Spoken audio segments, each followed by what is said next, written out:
what's going on? Today I'm going to talk a little bit about this guy right here. This is the Fujifilm X100F.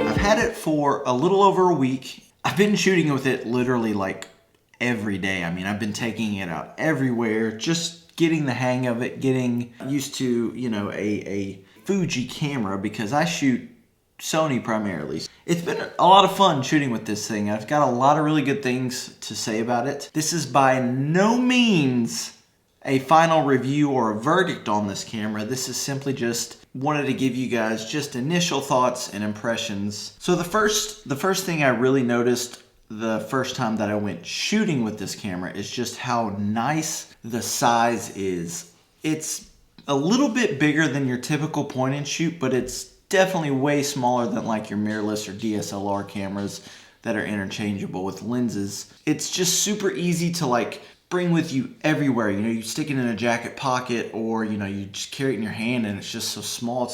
And you can just quickly snap photos with it. It's just very discreet and small, and I love that about this camera. You feel like you can just really bring it anywhere with you. I also turned off all of like the sounds that the system plays, like whenever you take a photo or it focuses, or the button noises, whatever it is. I turned all of those off because whenever I'm out shooting street, or if I see something I want to shoot, I don't want to disturb the image or the scene or the people or whatever it is. I just want to snap the photo and go on. So I turned off all the sounds, and it's like the perfect stealth camera just to kind of snap photos and go around, which can kind of be a little creepy almost if you think about it. If I had my Sony a7 IV, I might feel a little apprehensive to take a photo because it's such a big beast of a camera, but this one's like so little, you just snap it and it's like no big deal and you keep going. The size is really great. I'm loving the size of this thing.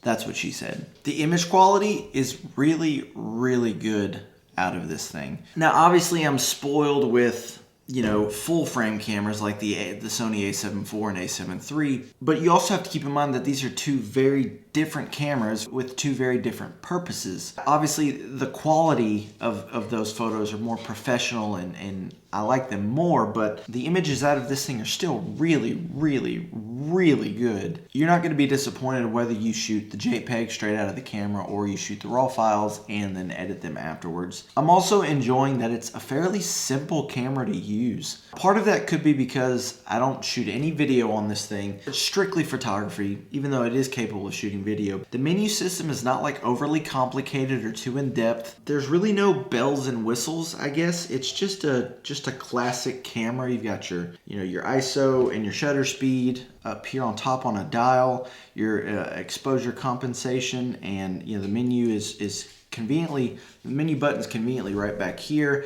And I just never felt like overwhelmed with options or things to do in controlling or getting the camera set up and ready to shoot. It's been a little refreshing that it's just a very simple camera. But there's no like real digging for like the important controls. It's just all conveniently right there for you. I've been controlling my ISO with this little part up front, and then back here I have this to set my shutter speed. The aperture you can control physically at the front of the camera. So it's all, again, for photography, it's just right there. The exposure triangle is all right there to expose, and you snap the photo. And I love the simplicity of that. The battery life, it seems average. It's not terrible, but it's not incredible. It's good. It's okay. It's good enough for most people. It's not bad. I do have two cameras, and I usually carry a spare with me, but it's not bad by any means. It's not incredible. Kind of average, I guess, which isn't a bad thing. Now, one of the reasons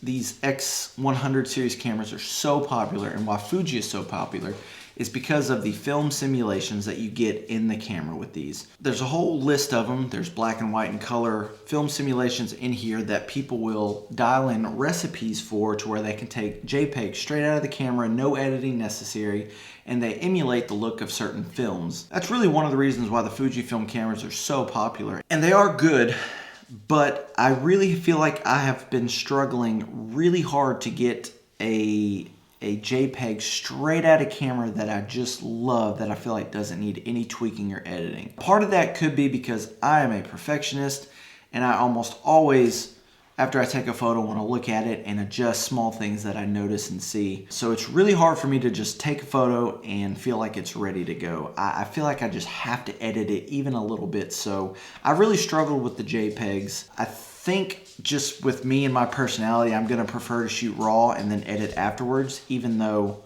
I was excited about the possibility of a JPEG straight out of camera. But I guess just the way I am, I'm just too much of a perfectionist and too much of someone that has to tinker with the photo and get it looking just right, that I'm going to prefer the raws and then I'll edit from there. You know, I tried it for a week. I tried different, I was driving myself nuts with different recipes, putting them in, getting good results, but I always felt like I wanted to edit them even a little further to perfect them. But don't let me discourage you. They are good.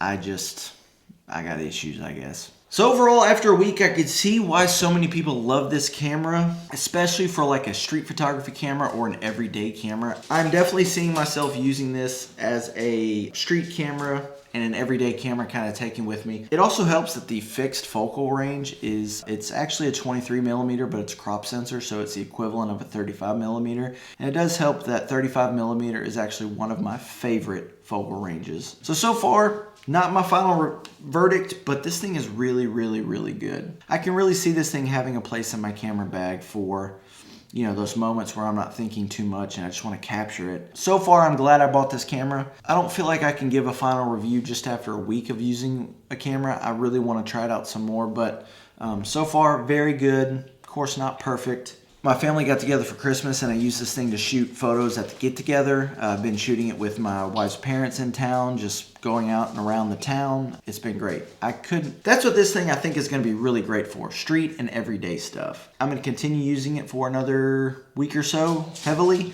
and then hopefully I'll have my final review for you guys then. But that was just some of my first impressions after using this thing for a week. Let me know what you guys think in the comments below. Let me know if you guys have this camera or one of the Sony X100 series cameras. Let me know what you think. I'll catch you guys on the next one. Peace.